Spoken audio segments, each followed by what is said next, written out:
Hello friends, now let's continue our topic waves और waves में हम ट्रांसवर्स प्रोपोगेटिंग वेव के बारे में सीख रहे थे और इनफैक्ट हम ट्रांसवर्स प्रोपोगेटिंग वेव इक्वेशन लिखना सीख रहे थे। जो मैंने लास्ट आर्टिकल लिखवाया तो मैं एग्जैक्टली वहीं से कंटिन्यू करता हूं। That was in fact plane transverse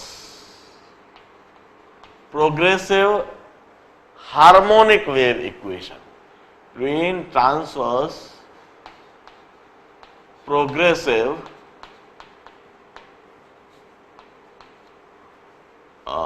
harmonic wave equation. मैं लास्ट यह लिखा था, मैं एग्जैक्टली यहीं से कंटिन्यू करता हूं। इसी वेव इक्वेशन के बारे में बताता हूं। इस तरह से एक वेव है जो एक्स एक्सिस के अलोंग ट्रेवल कर रही है। हम कहते हैं पार्टिकल का पोजीशन, पार्टिकल का जो पोजीशन है वह उसके टाइम के साथ भी वेरी करेगा और पोजीशन के साथ भी वेरी करेगा। we'll have different location of particle and it would vary with position and time, and for such plane transverse progressive wave equation, इस तरह से यदि कोई वेव आगे बढ़ रही है तो हम कहेंगे y is equal to a sine 2 pi t by capital T minus 2 pi x upon lambda, plus और माइनस। इनफैक्ट मैंने यह बताया था माइनस साइन हम तब इस्तेमाल करेंगे जब वेव पॉजिटिव एक्स एक्सिस के लॉन्ग ट्रेवल करेगी और यदि वेव नेगेटिव एक्स एक्सिस के लॉन्ग ट्रेवल करेगी तब प्लस साइन इस्तेमाल होगा। और फिर यह जो मैंने बेसिक इक्वेशन लिखी थी इसे मैंने स्टैंडर्ड फॉर्म में लिखकर बताया था। मैं वह स्टैंडर्ड फॉर्म में लिखने का तरीका भी बता देता हूं। इसके लिए मैंने 2 पाई बाई टी को कॉमन लिया था और इक्वेशन को इस तरह से लिखा था, y is equal to a sine 2 pi by T common लेकर अंदर रह गया था t माइनस और plus x upon lambda by capital T। और फाइनली मैंने इस तरह से जनरलाइज्ड मैनर में लिख दिया था y is equal to a sine omega t plus और माइनस x अपॉन v।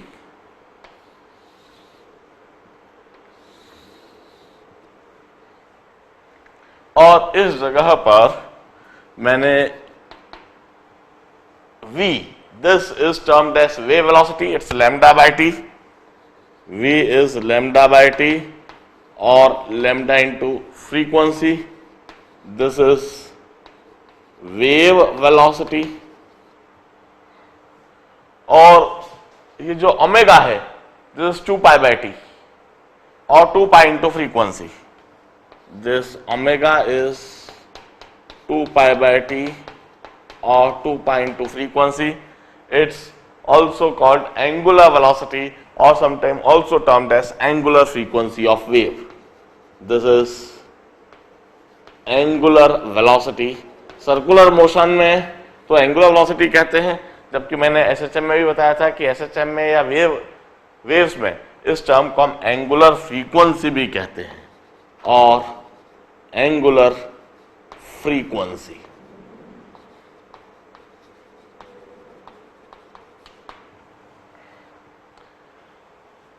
मैंने मेरे लास्ट आर्टिकल में यह plane transverse progressive wave equation लिखवाई थी।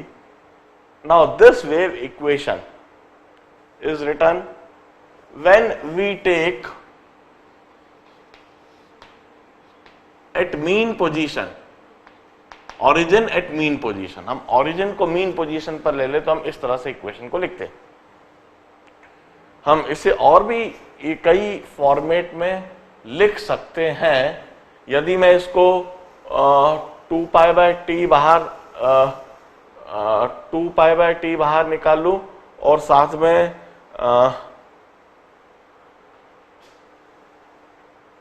vt minus x, vt plus और माइनस एक्स, ऐसे भी हम इसको लिख सकते हैं। ω/v बाहर, दिस इक्वेशन में also written in this manner, y is equal to a sine. अब हम ω/v बाहर यदि लिख दें, ω/v बाहर और vt प्लस और minus x, this also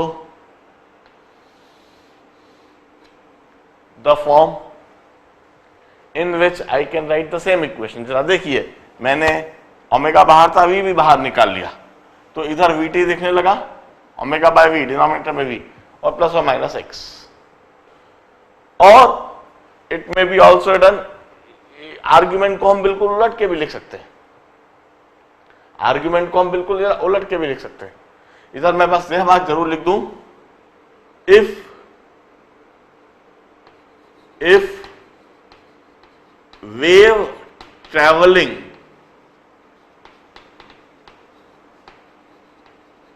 along positive x-axis, then use negative sign. If wave traveling along positive x-axis, then use negative sign. While and if it is traveling along negative x-axis, then use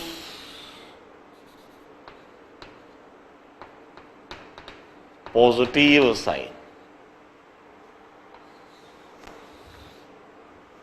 यह बात जरूर ध्यान रखनी है। और in fact इसको मैं क्यों ना कलर चेंज करके लिखूंगा, एक और बार लिखूंगा, क्योंकि एक इंपॉर्टेंट पॉइंट है।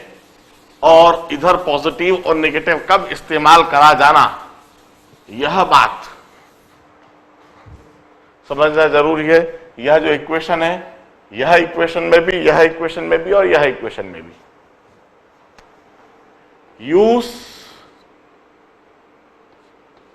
Negative sine if wave traveling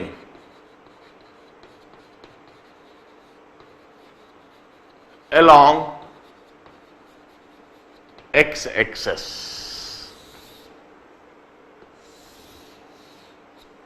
Use negative sign if wave traveling along x-axis and use positive sign if wave traveling opposite x-axis.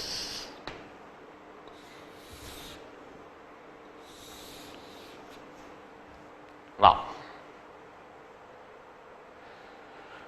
अब हम कहते हैं यह इक्वेशन इसी तरह से लिखी जाएगी यदि पार्टिकल 0 टाइम पर मीन पोजीशन पर है। We will write this equation, all this would be written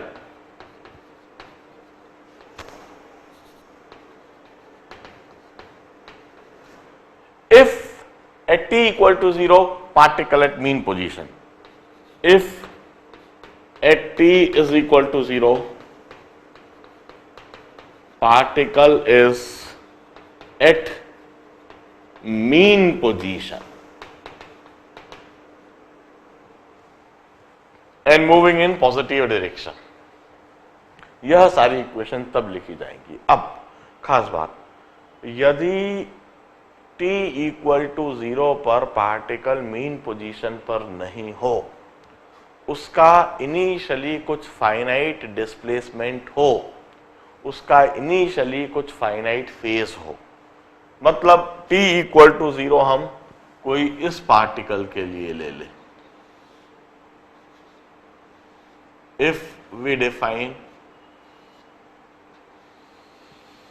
x axis is along this और y एक्सिस हम इधर कह दें, और t इक्वल टू 0 पर पार्टिकल मीन पोजीशन पर होने के बजाय किसी डिस्प्लेसमेंट पर हो, ऐसी कंडीशन में कहते हैं देयर इज सम फेज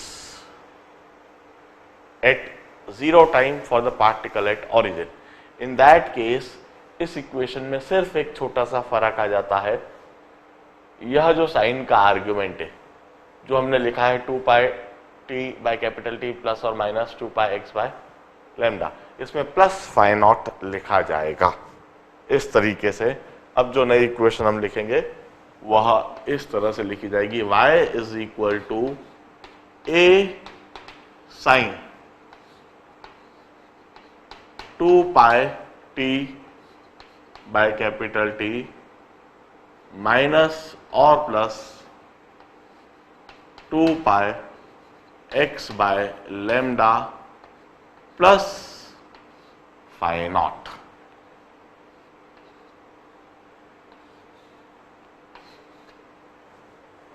हम इस तरीके से एक प्लस फाई नॉट लिख देंगे। हम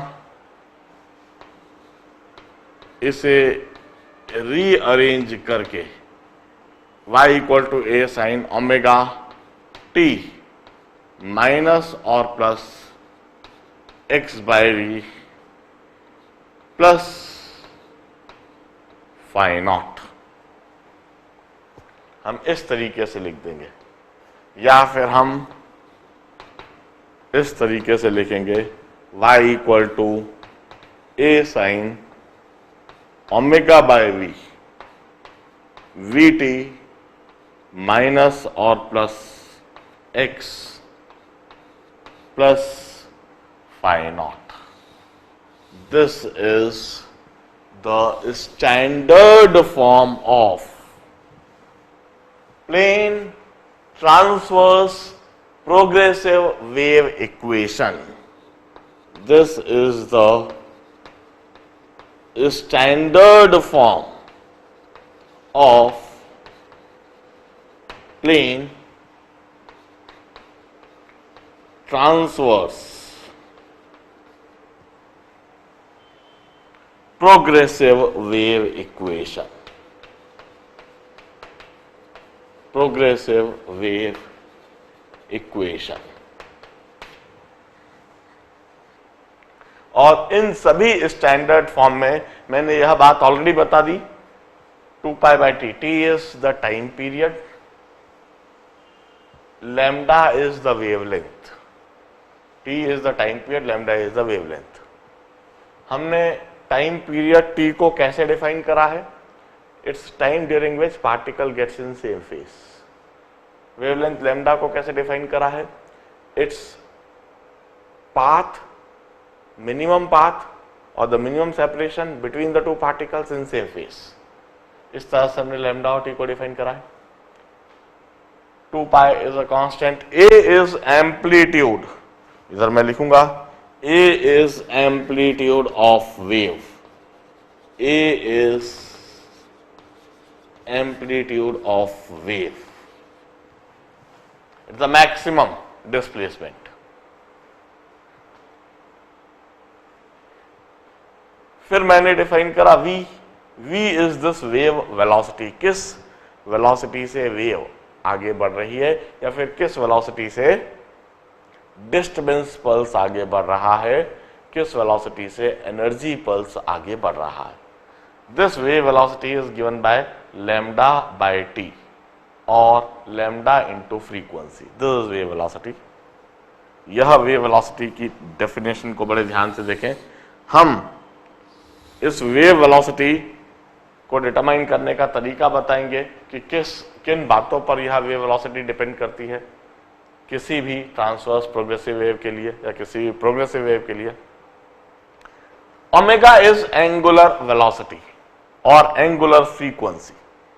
हमने इसे डिफाइन करा, it's rate of change of phase. Omega is delta phi by delta t. It's the rate of change of phase of particle. किसी भी पार्टिकल का rate of change of phase is omega delta phi by delta t. हम कहते हैं किसी भी particle के लिए 2 pi is the phase change during time interval T.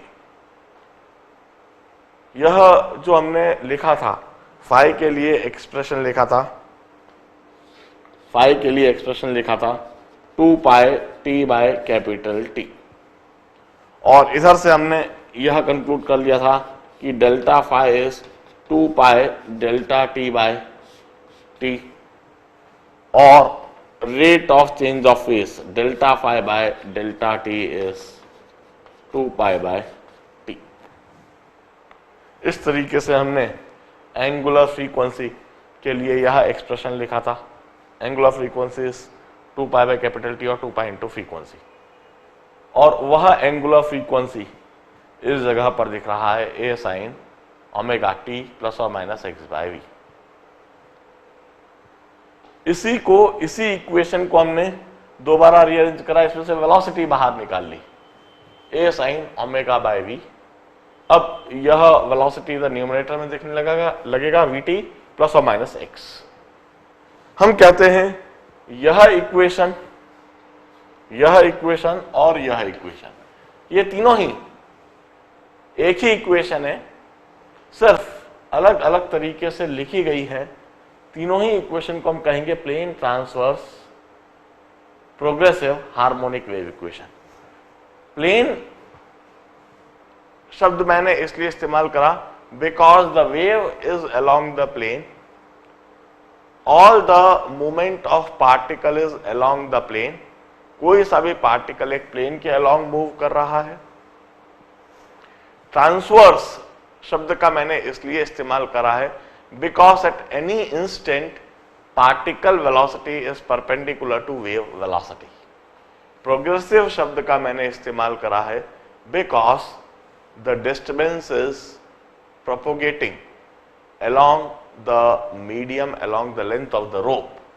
Harmonic शब्द का मैंने इस्तेमाल करा है because the disturbance in the rope is according to this harmonic function, it can be described or defined according to harmonic function and it's a wave equation। हमें यह तीनों ही equation देखना है क्योंकि जब प्रॉब्लम आता है तो उसमें किसी भी फॉर्मेट में या तो वो इस फॉर्मेट में इक्वेशन को लिख देंगे या इस फॉर्मेट में इक्वेशन को लिख देंगे या फिर इस फॉर्मेट में इक्वेशन को लिख देंगे। उस इक्वेशन को देखकर इमीडिएटली आपको समझना होता है कि इधर हमें टाइम पीरियड और लैम्डा इमीडिएटली दिख सकता है या वेलोसिटी और एंगुलर वेलोसिटी एंगुलर फ्रीक्वेंसी दिख सकती है या फिर हमें इधर से एंगुलर फ्रीक्वेंसी और वेलोसिटी, इधर भी एंगुलर फ्रीक्वेंसी और वेलोसिटी ही दिख रही है। अब इधर दोबारा मैं इस बात को बार बार रिपीट करूंगा कि इस इक्वेशन में हम नेगेटिव साइन तब इस्तेमाल करेंगे जब वेव पॉजिटिव एक्स एक्सिस के अलॉन्ग ट्रेवल कर रही हो, मगर यदि वेव नेगेटिव एक्स एक्सिस के अलॉन्ग ट्रेवल कर रही हो तो हम पॉजिटिव साइन का इस्तेमाल करेंगे। अब यह तीन इक्वेशन हमेशा तब लिखी जाएंगी जब हमने जीरो टाइम पर मीन पोजीशन पर पार्टिकल जीरो डिस्प्लेसमेंट पर, जीरो टाइम पर मीन पोजीशन वाला पार्टिकल जीरो डिस्प्लेसमेंट पर हो। All this would be written at t equal to 0 if at t equal to 0 particle is at mean position at x equal to 0, at x is equal to 0, x equal to 0 पर जो particle है वो mean position पर होना चाहिए, तब यह तीनों इक्वेशन लिखी जाएंगी। अब यदि पार्टिकल x इक्वल टू 0 पर x इक्वल टू 0 पर और t इक्वल टू 0 पर पार्टिकल मीन पोजीशन पर नहीं है, x इक्वल टू 0 पर और t इक्वल टू 0 पर यदि पार्टिकल मीन पोजीशन पर नहीं है, इन दैट केस यह वेव में, इन तीनों ही वेव में एक छोटा सा मॉडिफिकेशन करा जाएगा। साइन फंक्शन का आर्ग्यूमेंट ऐसा का ऐसा ही लिखा हुआ है, पूरा साइन फंक्शन का आर्ग्यूमेंट ऐसा कैसे लिखा हुआ है, उस आर्ग्यूमेंट में सिर्फ प्लस फाइ नॉट कर दिया हमने। ये पूरी टर्म ऐसी की ऐसी लिखी हुई है, साइन फंक्शन का आर्ग्यूमेंट ऐसा कैसे लिखा हुआ है, सिर्फ एक प्लस फाइ नॉट और ऐड कर दिया गया है। इधर यह पूरी टर्म ऐसी की ऐसी है, आर्ग्यूमेंट में सिर्फ एक आर्ग्यूमेंट में प्लस फाइ नॉट कर दिया गया। इस तरीके से हम इक्वेशन लिख सकते हैं, यदि x equal to 0, t equal to 0 पर पार्टिकल मीन पोजीशन पर नहीं हो तब। Now this equation is termed as standard form of plane transverse progressive wave equation. अब प्रोग्रेसिव हार्मोनिक वेव इक्वेशन, एक हार्मोनिक शब्द और जोड़ देता हूं मैं इधर, हार्मोनिक वेव इक्वेशन।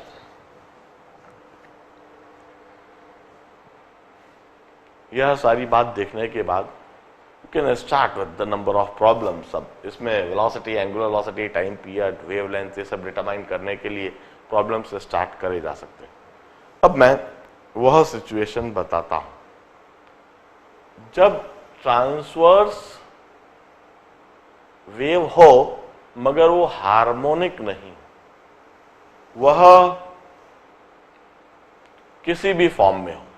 ऐसी कंडीशन में हम इक्वेशन को कैसे लिख सकते हैं कि फंक्शन किसी भी तरह का होता है, पहले आप इसे नोट डाउन कर लीजिए इन सभी बातों को।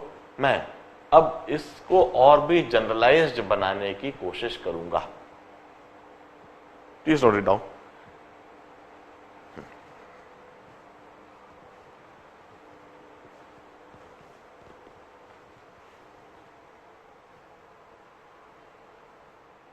Here, let me add one more thing. मुझे एक कंसेप्ट और बताना है। इस ट्रांसवर्स प्रोपोगेटिंग वेव इक्वेशन में मैंने जो काम की इक्वेशन है वह अभी भी लिखी रहने दी है।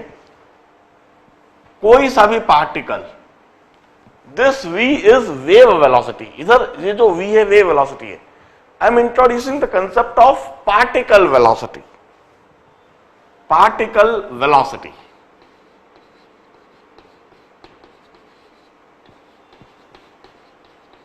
ट्रांसवर्स प्रोपोगेटिंग वे में कोई सा भी पार्टिकल मूव करता है, उसकी कुछ मूवमेंट होती है, उसकी कुछ वेलोसिटी होती है। मैं पार्टिकल वेलोसिटी को vp से डिनोट करता हूं। This v is wave velocity. यह वेव वेलोसिटी मींस किस वेलोसिटी से वेव पल्स आगे बढ़ रहा है या डिस्टर्बेंस पल्स आगे बढ़ रहा है। पार्टिकल वेलोसिटी मींस किस वेलोसिटी से पार्टिकल मूव कर रहा है। कोई सा भी पार्टिकल अपनी ही जगह पर इस तरह से ऊपर नीचे होता है। कोई सा भी पार्टिकल अपनी ही जगह पर इस तरह से ऊपर नीचे होता है और पार्टिकल के इस ऊपर नीचे वाली मोशन को, इसी से हम पार्टिकल वेलोसिटी कंक्लूड करेंगे। इस पार्टिकल का y एक्सिस के अलोंग डिस्प्लेसमेंट होता है। यह y एक्सिस के अलोंग मूव करता है। हम कहेंगे particle velocity is dy by dt और del y by del t। This is particle velocity. मैं यदि इस इक्वेशन को ही डिफरेंशिएट करके लिखूंगा तो पार्टिकल वेलोसिटी मैं इस तरह से लिखूंगा और इधर से लिखा जाए ज्यादा अच्छा रहेगा। a omega cos omega t plus और minus x by v। This would be particle velocity.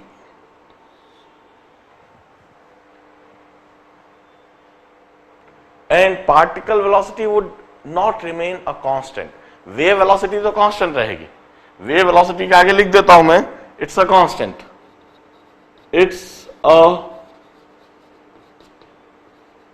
Constant. जबकि पार्टिकल वेलोसिटी के आगे मैं लिखूंगा it varies with time, with time. किसी भी पार्टिकल के लिए उसकी वेलोसिटी टाइम के साथ वेरी करेगी। A omega cos omega t plus x by v, मैंने सिर्फ इस इक्वेशन को डिफरेंशिएट करा। ए कांस्टेंट है, साइन का डिफरेंशियल कॉस हो गया, तो cos of this complete function, और फिर इस आर्ग्यूमेंट को डिफरेंशिएट कर दिया ओमेगा टी, और एक्स तो कांस्टेंट हो जाएगा उस पार्टिकल के लिए, तो ओमेगा एक्स बाई वी का डिफरेंशियल 0, ओमेगा टी का डिफरेंशियल ओमेगा बाहर आ जाएगा। This is particle velocity. इसी तरह से हम पार्टिकल एक्सीलरेशन भी लिख सकते हैं। किसी भी पार्टिकल का acceleration,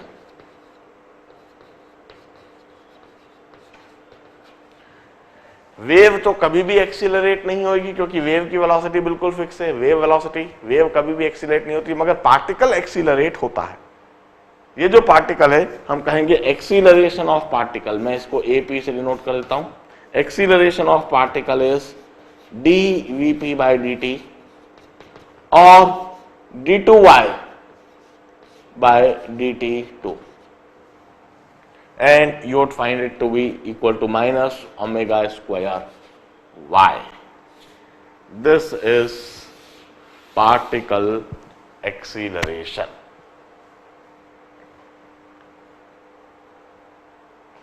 d by dt of velocity और d by d t of velocity और d two y by d t two, और जब इसको डबल डिफरेंशिएट करेंगे तो कॉस का हो जाएगा साइन, और साइन के आगे ऐसा कैसे फंक्शन, माइनस साइन ऐसा कैसे फंक्शन, और फिर इस आर्ग्यूमेंट के लिए एक ओमेगा और आगे आके मल्टीप्लाई हो जाएगा, और इस तरह से यह दिखने लगेगा।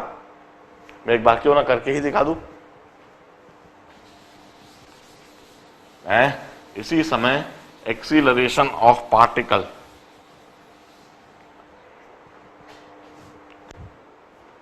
हम कहते हैं acceleration of p is d by d t of omega a cos omega t plus x by v plus और माइनस, और acceleration of particle is omega a ऐसा कैसे ही रहेगा, कॉस का हो जाएगा minus sine omega into t plus और minus x by v, cos को पहले डिफरेंशिएट कर दिया माइनस साइन, और फिर इस आर्ग्यूमेंट को डिफरेंशिएट करेंगे तो इंटू ओमेगा, तो यह जो दिखने लगेगा acceleration of particle is minus omega square A sine omega t plus और माइनस एक्स बाय वी, और फिर इस पूरे टर्म को हमने y ऐसा का ऐसा ही लिख दिया। यह काम हमने सिंपल हार्मोनिक मोशन में पहले ही कर रखा है, वहां पर जो करा था, क्योंकि ये इक्वेशन सिंपल हार्मोनिक मोशन की ही इक्वेशन है। ये जो इक्वेशन है simple harmonic motion, harmonic wave equation है, तो उसी तरीके से एक्सीलरेशन भी इधर माइनस ओमेगा स्क्वायर वाई दिखने लगेगा। अब यह सारी बात सीखने के बाद अब मैं पहले इसी transverse progressive harmonic wave equation के लिए ही लीडिंग और लैगिंग वह सारे कंसेप्ट पहले समझाता हूं कि कब हम पार्टिकल, दो पार्टिकल को लीडिंग और लैगिंग किस तरह से हम रिलेट करेंगे। पहले इसे नोट डाउन कर लीजिए।